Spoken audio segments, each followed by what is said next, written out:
Esencia Universitaria, la entrevista. Un punto de encuentro para el análisis y la reflexión. Son las 7 de la mañana ya con 49 minutos. Gracias por quedarse con nosotros. Vamos con más de lo que hemos preparado para ustedes. Está con nosotros el doctor Carlos Andrés Ortiz Cardona.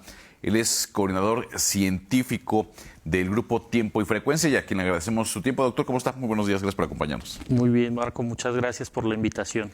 Y bueno, pareciera que en la reflexión, la forma en la que medimos el tiempo, pues es algo ya muy cotidiano y entonces ya no nos ocupamos ni nos preocupamos porque pensamos que en la forma en la que medimos el tiempo está correcto, ¿no? Minutos, segundos, horas, metros, kilómetros, pero justamente hablando del tiempo, la medición del tiempo, se pretende desde la ciencia pues eficientizar, o mejor dicho, hacer más efectivo la medición del tiempo. ¿Qué hay en torno a esta reflexión, doctor? Bueno, el tema de la medición del tiempo, como bien lo dices, es apasionante y normalmente tenemos, como tú bien lo dices, una idea muy cercana a que medimos el tiempo. Uno no se imagina, de hecho hace poco se grabó un programa de la UAC en el CENAM y las personas que nos visitan no se imaginan del nivel de complejidad que hay detrás de las mediciones de tiempo. Entonces, en nuestro caso, por ejemplo, el deber ser de tiempo y frecuencia, por ejemplo, es generar la hora oficial del país. Eso quizás desde el punto de vista de la metrología primaria y de las mediciones muy complejas no es tan demandante, pero resulta que atendemos otras aplicaciones que sí lo son, como las telecomunicaciones, el comercio electrónico, bolsas de valores, etcétera. Entonces ahí es donde está la labor del CENAM desde sus diferentes ámbitos, intentando resolver problemas de metrología muy complejos. Yo hace poco les comentaba a ellos que en la bolsa de valores, por ejemplo, mexicana, se necesita atender un reto de pasar de 1000 operaciones a 1.000.000 de operaciones por cada segundo, lo cual implica diferencias en ganancias de, imagínate que cada transacción vale $1, entonces es pasar de $1.000 a $1.000.000. Y uno de los retos tecnológicos es justamente dividir un segundo en 1000 partes o en 1.000.000 de partes. Entonces ahí es donde entra todo este tema de los relojes atómicos y la complejidad de la medición del tiempo y cómo dividir un segundo cada vez en más partes para darle atención a ese tipo de aplicaciones.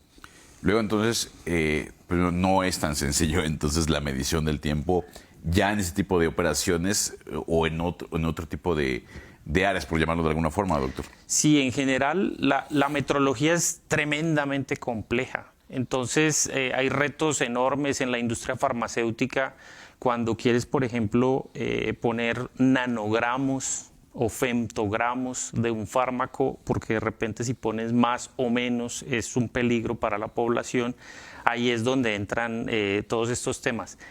Por ejemplo, para fabricar los segundos, que es un término coloquial que utilizamos, se utilizan relojes atómicos y hacemos ingeniería cuántica de unos estados del cesio justo para fabricar esa calidad de segundos que te estoy comentando, porque realmente es importante. El estado del arte anda en segundos de calidad de partes en 10 a la 21. Eso cuando se lo platican a uno como que es demasiado complejo, pero resulta que ahorita se está pensando, por ejemplo, en exploración de la tierra, evitar tanto consumo de recursos naturales y eso hacerlo con relojes atómicos. Y efectivamente esas aplicaciones se están detonando justo por este tema de la metrología. Entonces, de alguna manera, lo que nosotros siempre presentamos es que la metrología es una especie de habilitador o apalancador tecnológico para la economía y de hecho por eso somos parte de la Secretaría de Economía. A ver, ahora, sin pretender entrar a un tema que es muy político en estos momentos, que es el agua. La metrología puede ser una herramienta para la medición de los litros de agua que se consumen o los litros de agua que se desperdician en una fuga no atendida de forma oportuna. Sí, de hecho, bueno, una de las intenciones de invertirle como país a la metrología es justo para apostarle al bienestar de la sociedad desde el punto de vista de medir bien en todos los ámbitos. Entonces, acá en el tema de flujo, por ejemplo, de agua, ahí hay retos importantes para definir y exactamente como lo dices, hacer mediciones correctas de qué tanto sí y qué tanto no para hacer cálculos adecuados, como comentaba ahorita el doctor Guillermo. Entonces, efectivamente, la metrología entra asume ese reto justo para pues mejorar el bienestar de la sociedad desde aplicaciones muy simples como la hora oficial, eso quizás no es muy demandante desde el punto de vista metrológico, hasta aplicaciones tan complejas como las telecomunicaciones, las redes 5G y ese tipo de cosas. Entonces, efectivamente, y de hecho es uno de los objetivos que atiende el CENAM, el bienestar de la sociedad está dentro de los pilares fundamentales pues de la misión del centro, ¿no? ¿Cómo se mide, cómo se calcula la hora oficial? ¿Por qué le pregunto? Porque pues, a ver, la hora oficial es la que tenemos en estos momentos, ¿no? Son las 7 de la mañana con 54 minutos, pero ¿cómo llegamos a ese número o por qué puede ser un tema de medición compleja la hora oficial? Bueno, el tema de la hora oficial es un tema apasionante porque básicamente implica el reto de fabricar segundos. Ese es el reto. O sea, una hora oficial es una acumulación de segundos y a partir de esas acumulaciones vas generando minutos, horas, días, etcétera. Pero se necesita una certeza para el país. O sea, la hora oficial realmente la podemos tomar de internet, de cualquier parte, pero hay muchas actividades económicas que necesitan que haya cierta certeza atrás de lo que se hace. Entonces, lo que hacemos en el tema de la hora oficial es generar un patrón internacional con el que fabricamos los segundos, que son varios relojes atómicos que tenemos en el CENAM, comerciales y de laboratorio, y a partir de eso le damos completa certeza al país de que cada segundo que se fabrica es un segundo correcto y es un segundo reconocido internacionalmente. Y de esa manera empezamos a acumular. Ya el tema de cuál es la hora local, pues eso de alguna manera es simple porque depende del lugar en el que estamos en el mundo.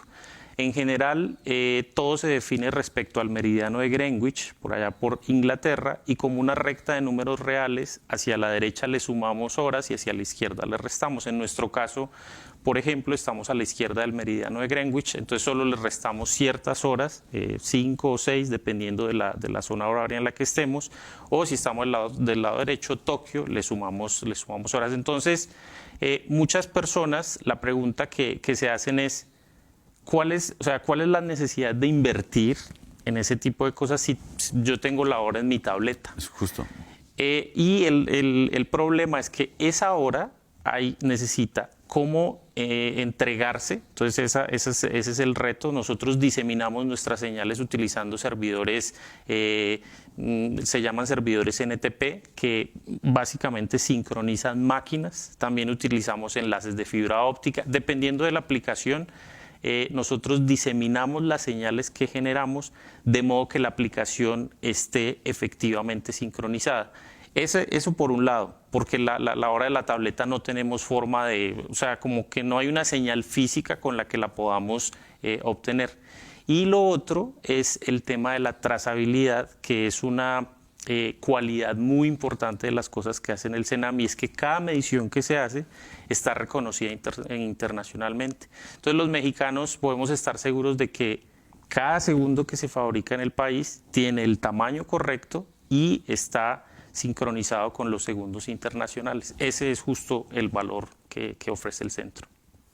Todo muy interesante, doctor, y a la vez complejo. Sin embargo, bueno, hablando del tiempo, justamente se nos ha terminado el tiempo para esta entrevista, pero pudiéramos cerrar con alguna reflexión hacia la ciudadanía de la trascendencia y la importancia de la medición en todos los aspectos, doctor. Claro que sí. Bueno, las mediciones las utilizamos en general para tomar decisiones. Entonces, es importante que esas mediciones se hagan de manera correcta. Entonces, normalmente hay una frase muy común que decimos que medir bien, vivir bien.